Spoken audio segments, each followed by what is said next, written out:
नमस्कार YouTube family, cook with Sonali मराठीमध्ये तुम्हा सर्वांचे खूप खूप स्वागत। तर आज आपण बनवणार आहोत चमचमीत अशी आणि झटपट बनली जाणारी कांद्याची भाजी।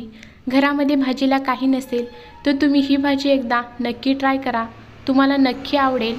संपूर्ण टिप्ससह मी तुमच्यासोबत ही रेसिपी शेअर केलेली आहे, तर व्हिडिओ कुठेही स्किप न करता संपूर्ण तुम्ही इथे पहा। दिसायला जितकी ही भाजी सुंदर दिसते तितकीच ही भाजी चवीला अप्रतिम लागते, करायला एकदम सोपी आहे। चला तर रेसिपीला सुरुवात करूया। इथे मी 2 कांदे घेतले, तुम्हाला जर भाजी जास्त हवी असेल तर तुम्ही अजून कांदे घेऊ शकता। तर आता आपल्याला हे कांदे सोलून असे उभे कट करून घ्यायचे आहेत। तर इथे तुम्ही पाहू शकता एकदम पातळ असे हे कांदे मी इथे कट करून घेतलेत। आता गॅसवर पॅन ठेवायचा आहे। पॅन हलकासा गरम झाला की त्याच्यामध्ये 1-2 चमचे तेल घालायचं आहे। तेल हलकसं गरम झालं की त्याच्यामध्ये घालायचं आहे जिरे। जिरे छान फुललं गेलं की त्याच्यामध्ये घालायचं आहे कढीपत्ता। आता हे थोडंसं परतून घेऊन आता आपण याच्यामध्ये जो चिरलेला कांदा आहे तो घालून घेऊया। कांदा घातल्यानंतर आपल्याला 2 मिनिट व्यवस्थित असा परतून घ्यायचा आहे। ही कांद्याची भाजी करताना आपण गॅस लो ठेवणार आहोत, कारण लो गॅसवरतीच आपल्याला हा कांदा व्यवस्थित असा भाजून घ्यायचा आहे। अशाच छान छान रेसिपींसाठी माझ्या चॅनलला सबस्क्राईब आणि लाईक करा।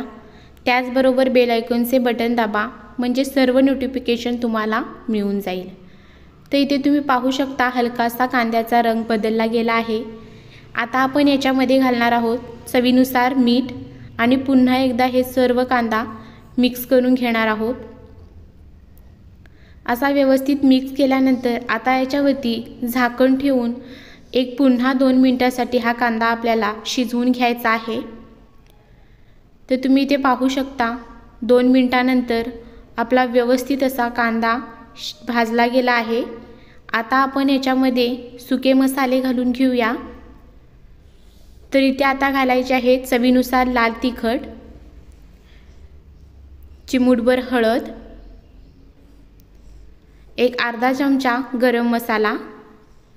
आता हे सर्व मसाले या कांद्यामध्ये व्यवस्थित परतून मिक्स करून घेऊया।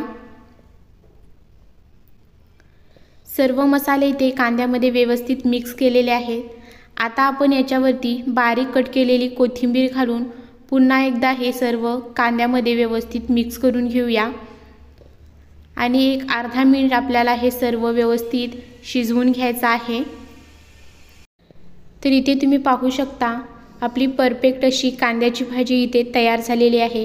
घरामध्ये अचानक जर भाजीला काही नसेल तर तुम्ही ही रेसिपी एकदा नक्की ट्राय करा। रेसिपी आवडली असेल तर चॅनलला सबस्क्राईब आणि लाईक करा व शेअर करा। धन्यवाद।